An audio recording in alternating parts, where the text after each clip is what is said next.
folks, this is Steve, KA9MOT, and what we're going to do today is some folks are having trouble learning how to copy and paste.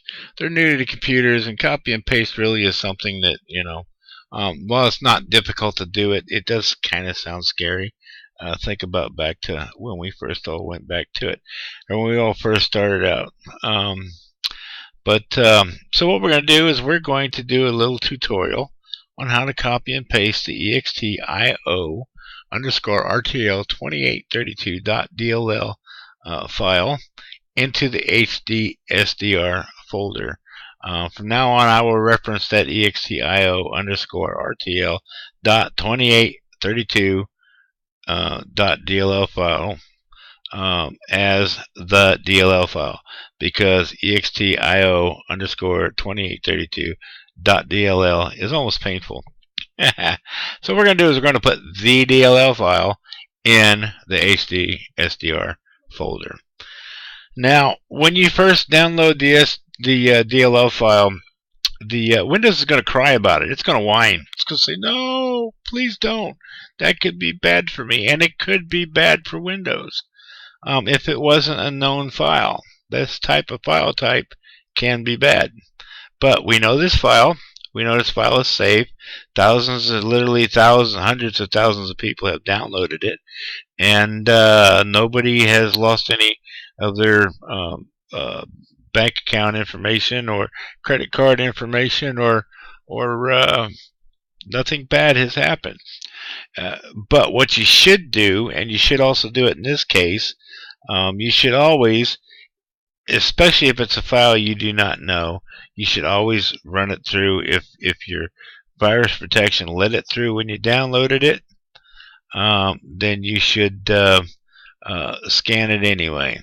But once you tell Windows to go ahead and you want to keep it, or to continue, or to do the download, if it was anything bad and your virus protection was up to date, it would warn you. It would say, hey, this is bad.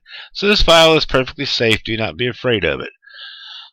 So what we're going to do is we're going to download that into a place where we know we can find it. Now, generally, on Windows and the browsers, they all want to put it in a download file, and that's fine. That's what the download file is for. But if you're like me and you download stuff all the time, that's a lot of stuff I gotta go through to find something. Minga. Holy cow. Anyway, I think minga might be a bad word. It's something I grew up with out on the East Coast. Anyway, out in Pennsylvania. What I prefer to do is put it on the desktop. That way it's quick and easy to find. And as you can see, it's right here in the middle of the whale's tail. And it's not even a portrait. That's a real whale. How about that? So anyway, the thing to do here is we have two methods of doing this. I'm going to show you the copy and paste method. I don't want to show you the drag and drop method. You can do drag and drop. We're just not going to do that. There's nothing wrong with it. It's probably a little bit easier, but I prefer copy and paste just because I'm weird like that. So what we're going to do is we're going to put our mouse cursor over the file, the DLL file, and which it now happens to be near the gas hole on this Charger or Challenger. Those beautiful cars. Anyway, we're going to right click. That is, let's talk about the mouse buttons. The mouse button on the, if you're right-handed, the mouse button on your left is the mouse button closest to you is your left mouse button. That's on the left side of the mouse. The mouse button farthest from you is your right mouse button. Most people have a scroll wheel in the middle. That's assuming you don't have one of them gamer mouses with steering wheels and big knobs and balls and all kinds of other crazy crap on it. We're going to select the right mouse button. Generally, if you're right-handed, you do that with your middle finger. Now, I'm not left-handed. I don't know how folks with their left hand do things. So basically, we're going to call this is the one that opposite the left mouse button you use to select. If you hit it once, if you hit it twice, it tries to open it. We don't want to do that. We want to hit the other mouse button. So we want to right click. You're going to hit it one time, and this box is going to open up. This is called a dialog box, or draw. Anyway, it's not a dialog box. It's close to it. Anyway, what you're going to do, if you don't see this box, you hit the wrong mouse button. It's one click, not two clicks. If this box doesn't pop up, you did something wrong. Hit the other mouse button. If you want them guys got 42 mouse buttons like my mouse does, find the right one. When you see this box, you know you're at the right place. Now, as you go down through here, it's going to give you all kinds of options of what you can do with this file. What you're specifically looking for is cut and copy. Now, you can cut it, but here again, if you cut it, then it's permanent, and you know, either way, it's up to you. You can do cut and paste, you can do copy and paste. We're going to do copy and paste. I've got one of these little bitty flies in here that he's over here bugging me, making this difficult. So anyway, what we're going to do is we're going to select copy. We're going to just hover our mouse over it, and we're going to click one time with the left mouse button. It's the left one. We're just going to click. And that goes away. Now what this does is a place in Windows called the clipboard. And all it is, just imagine a clipboard like you see that researcher carrying around with him with his paperwork on it. And all it does is that takes a copy of that file and puts it on that clipboard. And what we're going to do is we're going to carry it to our C drive. Now there are numerous ways to get to your C drive. Windows XP, Windows 7 have got a computer icon up here in this corner. This is Windows 10. It's an upgrade to Windows 7. I kept my computer icon. Windows 8, I'm sorry I can't help you. I bought Windows 8 to learn that Windows 8 sucks. That's my opinion of it. I spent a lot of money to buy it. I threw it away. If you're still running Windows 8 and you like it, more power to you, because you are Billy Bad. Anyway, you like pain if you like Windows 8.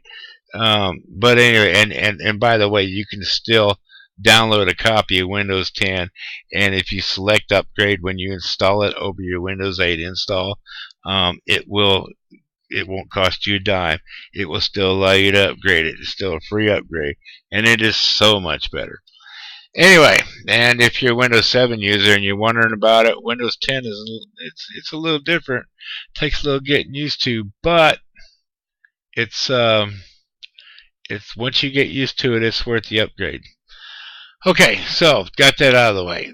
Most people, Windows 8, I think, and most Windows 10 users will type in my PC.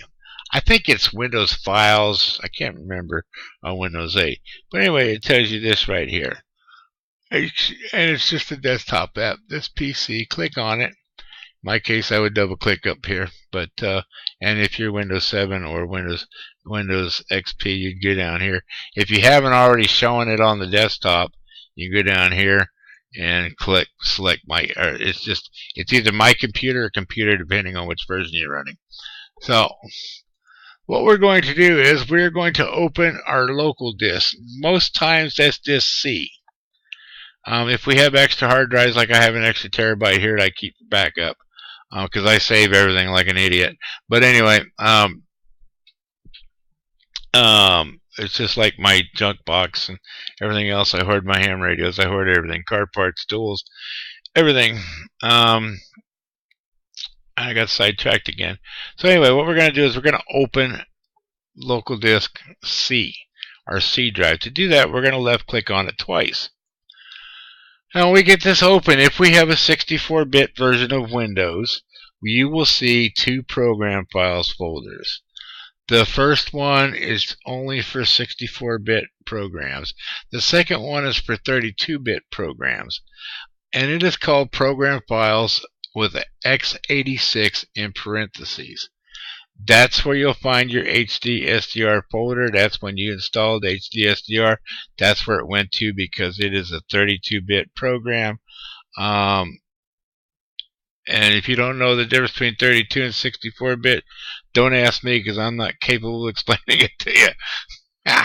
Anyway, what we're going to do is we're going to, again, left mouse button, 2 clicks.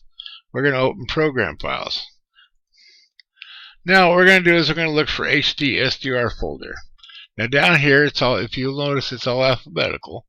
You'll see that I have two, and that's because I have an SDR Play RSP1 that I use with the my FTDX 3000, and we use them with the 3000s and the 5000s because they will receive the IF at 9 megahertz for these radios. And but if you have this DLL, you want HDSDR because that's the one that deals with the dongles.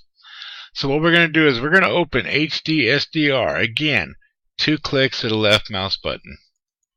Once we have it open, we have a group of files in there that makes up HDSDR. It's not possible because there's no folders in here, but it would be possible to paste your DLL file into one of the folders. We don't want to do that. So what we want to do is we want to select an area where there's nothing down here, absolutely nothing. Just select an area. Put your mouse cursor in the middle of it, right click. Bring up that dialog box again. Now if you'll see, that dialog box has changed from the last time we saw it. But now it gives us the option to paste, but we don't have the cut and copy option anymore. So if we select paste, when I select paste, it's going to open a thing and ask me to continue. And then when that happens, you will see the EXTIO jump into place here. HI, it'll go between, it'll be up in here, alphabetical. EXT, it'll be between delete settings and HDSDR. It will just jump right in there, and you'll see it come up. So what we're going to do is we're going to tell it to paste. We do not want to paste a shortcut. If you pasted a shortcut and you move that file somewhere, your program will stop working. Select paste. You do that by left clicking it one time. That's going to open this box on Windows 10. I don't think the box will look a little different on the other ones. We're going to tell it to continue because we need administrator permission to copy this folder because it is a DLL file. Here again, it's Windows whining, and rightfully so. It's just there's nothing wrong with this program, with this file. So we'll go ahead and tell it to continue. It's going to copy it in there. You see it put itself right there. That part is done. If you want to see if